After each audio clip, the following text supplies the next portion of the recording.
Now, the rest of the story. Ever had Christmas in the Caribbean? Well, if you have not, world travelers say that you should at least once.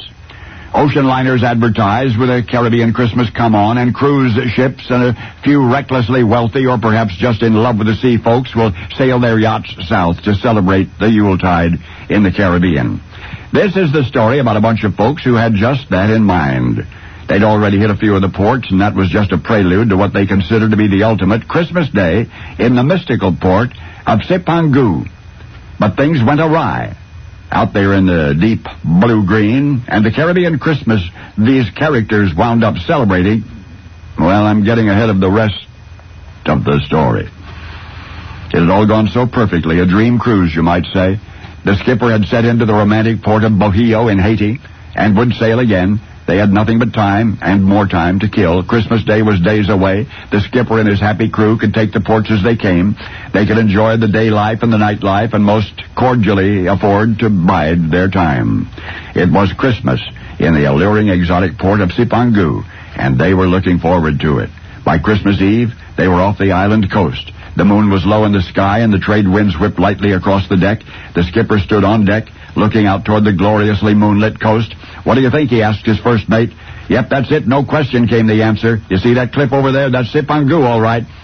Together they gazed at it, as if trying to dredge up the distant memory of a picture postcard. They'd cut back. "Take her easy," said the skipper. By mid-morning, they'd set gently into that magic port for the biggest Christmas bash anybody ever celebrated south of Florida. The sparkling black water was remarkably calm that evening. The skipper stretched his arms, yawned in the clear sea air, headed below for a good night's sleep. The first mate could take the helm, he said, and disappeared. But the first mate wasn't too keen on staying awake himself. He passed the buck a bit further, turned the helm over to a cabin boy. That was one mistake too many. Later that night, the skipper and crew were rudely awakened by a crunching jolt. Their craft, unskillfully guided by an inexperienced cabin boy, had struck a reef. The minute the first mate awoke, he knew what had happened. Now, he was part owner of the vessel. He had no reason to panic, but he did panic. He blasted out of his bunk and ran topside and jumped into a lifeboat and started rowing. "Hey, come back here. What is this?" That was the skipper, standing on deck in his nightshirt, calling out into the mist at the top of his lungs. Well, as soon as the confusion died down, the skipper gave the official abandon ship order, and the tired, disgruntled adventurers ferried themselves to shore in a more or less orderly fashion. And when the sun came up, they still didn't know that they had not found their way to exotic Sipangu after all. Somehow they had wound up back in Haiti on a sparsely populated side of the island. So that glorious Caribbean Christmas Day was celebrated unceremoniously, removing supplies from their reef-stuck craft. And in years to come, the skipper would return, but his celebrations forever after would be more carefully planned.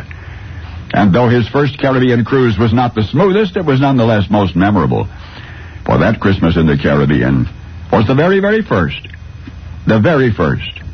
In 1492. The craft that struck a reef, never to sail again, was the Santa Maria. Oh, of course you know the skipper, Christopher Columbus, but now you know the rest of the story.